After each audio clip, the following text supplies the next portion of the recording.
So that's where I want it to come out at. So I'm gonna lay that hook on there. I'm gonna fold the bait up to where it's completely squared up on the hook like that. I don't wanna go through here like this. I don't wanna do that. You don't wanna do that. You wanna go through here, you wanna fold it up like this.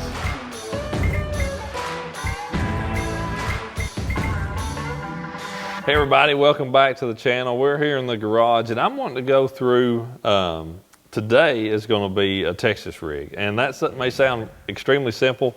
A lot of folks out there have fished a Texas rig a lot, but a lot of y'all may be new to fishing, new to bass fishing in general, and want to know, hey, what's the best way to rig up a Texas rig? So I'm gonna go through my personal setup as far as what I do, whether that's pegging the sinker, you know, what size sinker for a lot of applications, and then, you know, actually tying the hook on just to show you a finished product. Now, Texas rig, I'll say with this, it is a very, very simple deal. Really one of the easiest, best ways to fish a soft plastic in and around cover or open water. It works great in either situation. There's times that I'm fishing this, you know, a Texas rig is what you use to flip with a lot, especially in heavy cover, whether it's grass, brush, laydowns, flipping under docks. It works really well in that situation. It also works well out offshore on a slick point with no cover around whatsoever. You can put on, you know, a big 10-inch worm on a Texas rig and catch fish that way as well. So the Texas rig is just a very, very versatile bass fishing application to use a soft plastic with. And it's something that you can fish on the bottom, you can fish it almost on the surface and anywhere throughout the water column. So that's something just to keep in mind. For me, and this is a place that's kind of a sticking point with some anglers, professional anglers, we definitely differ in this. But for me personally, if I'm using a Texas rig, I always peg my sinker. There are no exceptions whatsoever. I always, always, always peg my sinker. Maybe I'm a control freak in that way or whatever, but if I'm using a Texas rig, I want my weight to be next to my bait. And I'm thinking a lot of times when I'm fishing in grass or fishing in wood, you may flip it in there and your sinker may scoot this far away from your bait. Well, your bait hits the water, your sinker is immediately sliding away from it because that bait is going to have more resistance than just the sinker itself. So your bait may be hung up here on a limb while your sinker is down there on the bottom. I don't like that. I want it to always be exactly where I put it, exactly where I think it is. I never want my bait and my weight to be separate.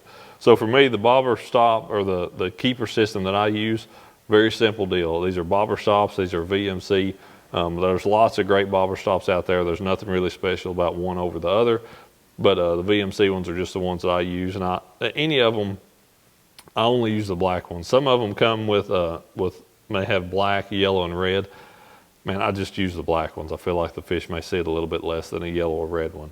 So the way those bobber stops work, they've got a loop on the end of that little wire that it's on. So you take your line, run through that loop, and then I would normally wet my line here. I'm not going to just for the sake of this demonstration, but wet your line a little bit, and then you just pull that bobber stop out onto the line. That's all you got to do there, okay? And so once you pull it all the way out, pull your tag in through, that bobber stop will be on your line. Step one, right there. Slide that up your line a little bit, and again, I would wet my fluorocarbon, you know, before running that bobber stop up. But I'm going to run it up there, foot and a half, something on up the line just to give me enough here to work with. As far as weights, we're at that point now, so deciding what size weight I'm going to use. I use all tungsten weights. Just the smaller size. I like that about them. They take up, you know, makes your bait, your overall profile look a little bit less. But if I'm flipping in and around pretty decent wood cover or sparse grass, my starting size is going to be like a 5/16 or 3/8, somewhere in there. If what I'm fishing is a little bit less cover, you know, it's just a little bit of wood, not a lot of heavy grass, or I'm using a bait that has a lot less resistance to it, something like that Bass Pro Magnum Fennec worm that I love so much and catch so many fish on, I'm going to drop back to like a 3/16 ounce weight. But a 3/16 and a 3/8, those are my two go-to sizes. That 3/8 I really like if I'm flipping something like a creature style bait, a Bass Pro Bull Hog, something like that. It's got a really good drop with that 3/8 ounce weight. I'm able to get it through that heavy cover, get it down on the bottom quickly and into that strike zone. So next up, you just take that tungsten weight, and obviously the pointed end is going to go on the line first. That's what you want to come into contact with the cover first, as you're going to be pulling that along the bottom. And then you just tie your hook on behind that. For me, I always tie a uni knot regardless of what I'm using it for, fluorocarbon, braid, whatever. I'm going to tie that on with a uni knot.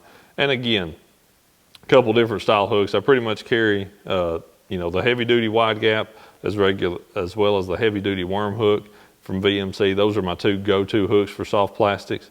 Bigger bodied baits like those creature baits I'm going to use on that wide gap. A little bit thinner bodied baits like a Sticko worm, the Magnum Finesse worm.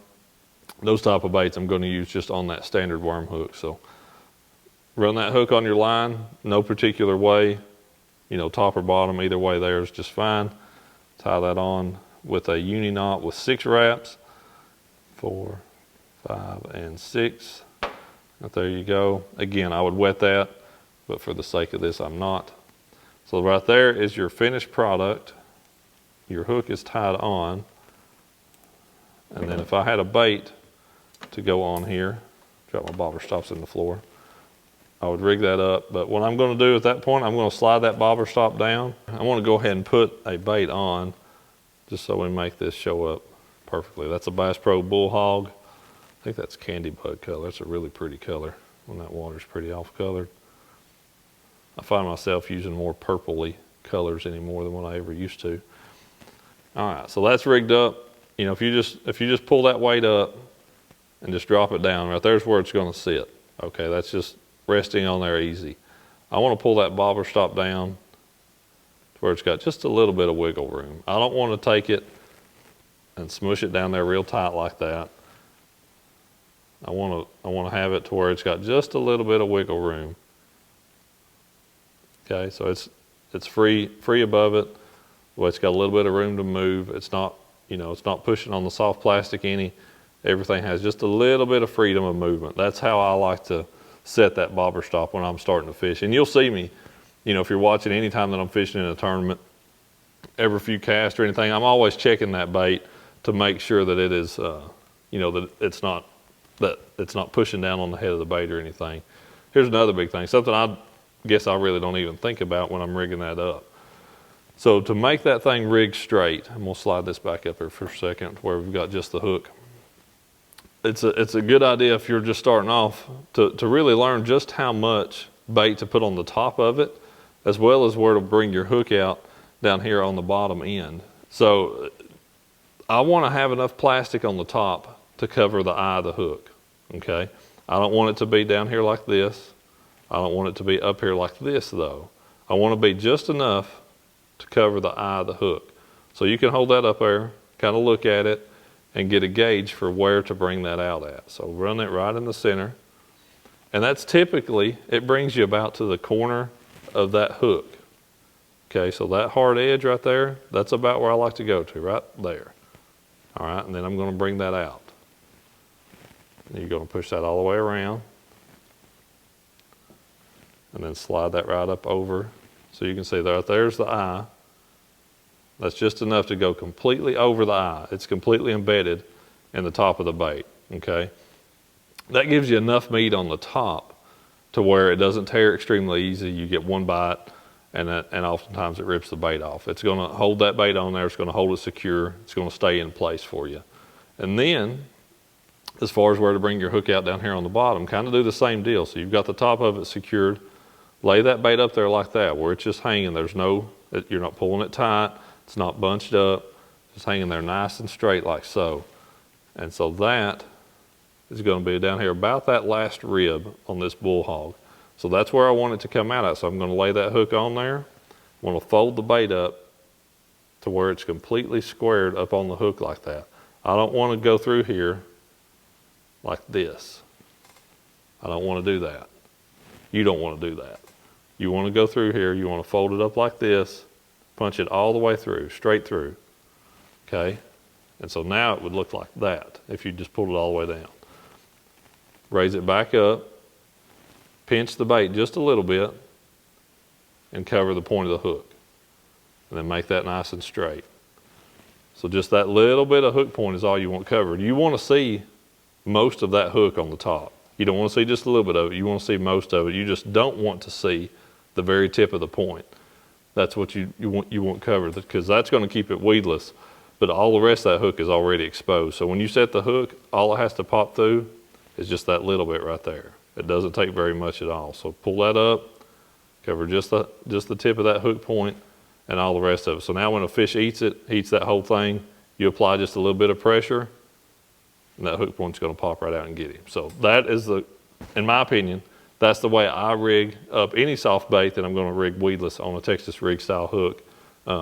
Same would go for a Carolina rig as far as the actual soft plastic, but that is the correct way to rig a soft bait on a hook weedless like that. So again, this was the Texas rig. Extremely simple, extremely versatile, setup. You can fish that anywhere, anytime, any cover, basically any bait on the back of it. Match that up with the style hook that fits the soft bait that you're using, and you'll be able to catch a lot of bass regardless of where you go. So hope this tip helps you out. We're going to have a video for all different kinds of stuff as far as rigging method goes. So be sure to come back to the channel and check that out.